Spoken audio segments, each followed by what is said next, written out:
Yeah, I haven't broken. I think there's going to be quite a few that are going to be hopping around. Right. Welcome back to This Morning. Now, she's the noughties TV icon we all watched as the brilliant, the outrageous Amber Gates on Footballers' Wives. But now Lalia Rouass is stirring it all up in Albert Square. Yeah, her character Ayesha arrived in Wolford earlier this week and she's already shaken things up for the panacea for her family. Let's take a little look. Who's that with Dad? I wanted to look you in the eye for so long. To understand why you took my husband's life. Ayesha? I'm sure you want some answers. You're playing games. Maybe I shouldn't have come. He thought I was having an affair with her deep, but it was you who I had feelings for. I knew what Nish thought, and I never corrected him. I'm sorry. The only person responsible for Hardeep's death is Nish. I knew I was gay. I've known since I was a kid. Eve, this is Ayesha. Ayesha, this is Eve. Hi. I guess you could say that she was Suki's first love. Part of me regrets selling the business down here. Well, there's nothing stopping you from expanding. It'd just be nice to help out an old friend. I'm delighted to say Laila joins us now. You're enjoying those clips as much as we I'm were. looking at Eve's little face. Bless her. I mean, we talk about Love Island bombshells. That's a proper bombshell arriving in Albert Square. Yeah. Just chaos-causing arrival, Of course, drama wherever I go.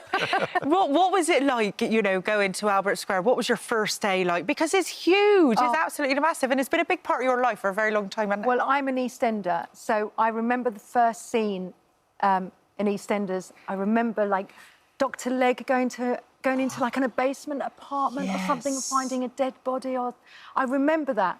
And then I used to live next to a place called Arbor Square, so I thought that's where it was. So I'd go, Mummy, please, let's buy a house there so we can be on EastEnders. So EastEnders is like such a big thing for me, and it's always been on my bucket list. And when you go to the set, if you're looking to go and visit, I visited like 15 years ago, every corner, every doorway is an iconic place where something dramatic and brilliant has happened. It's the most...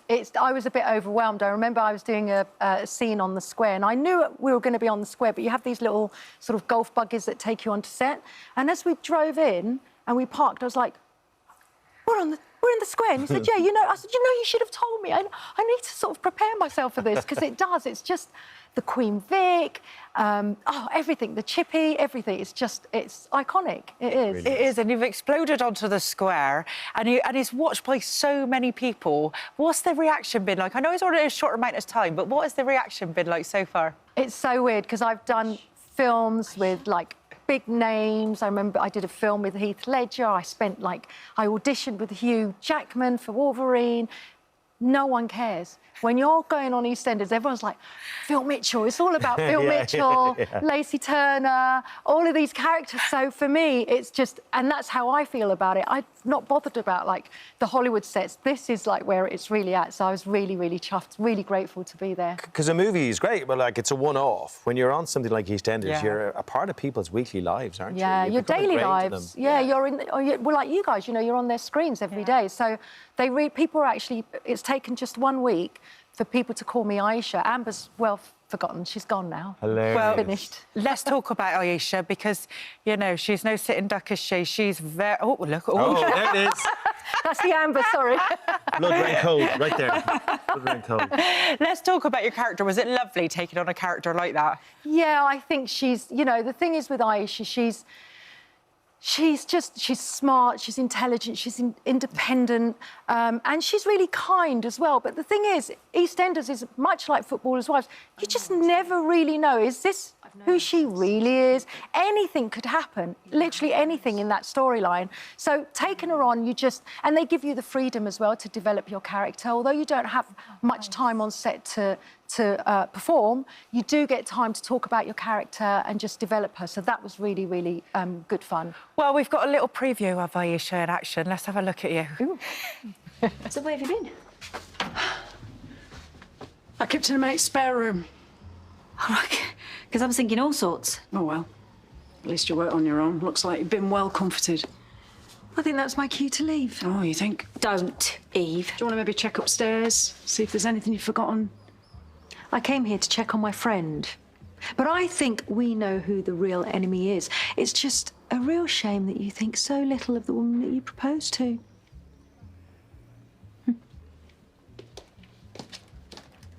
don't want to... Do you know my favourite bit there is when you go...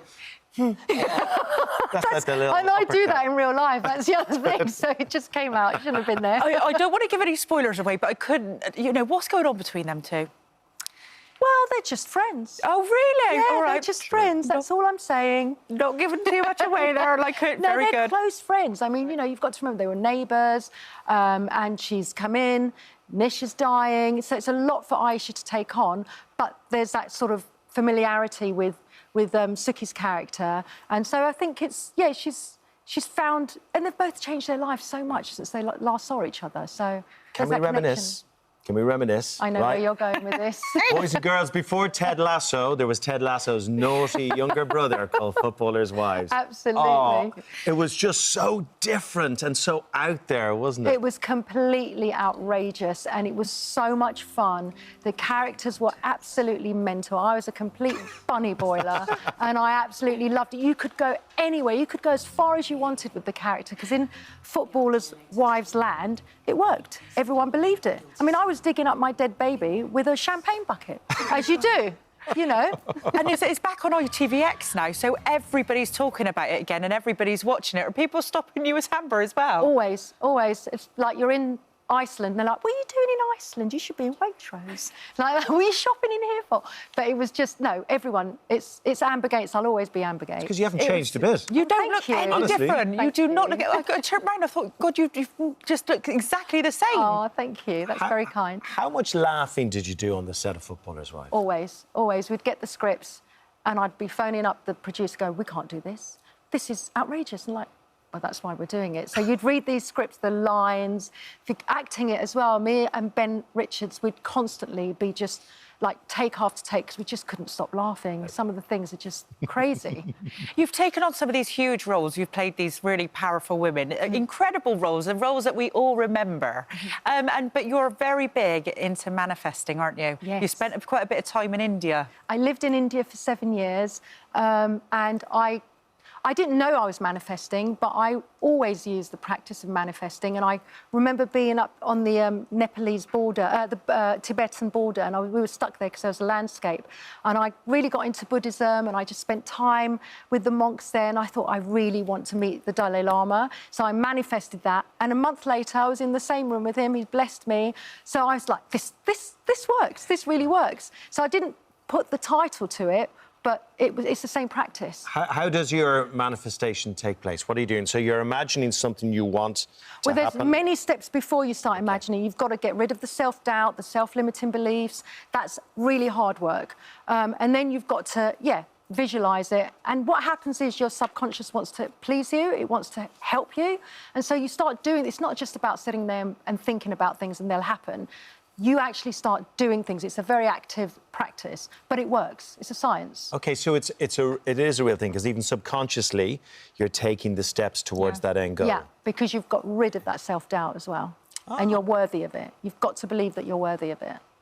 And that must help with your etiquette classes for children. Yes, I mean, you know, I've had so many parents that go, no, my child's a lost cause. Well, I said the same to you. Yeah, and they're not. And it's not about fitting in. It's not about having a certain personality or speaking in a certain accent. It's just about manners. It's about, and I do workshops for children, and we just teach them that manners, manners are good, and we're taking away all the stuffy stuff that you don't need in modern day.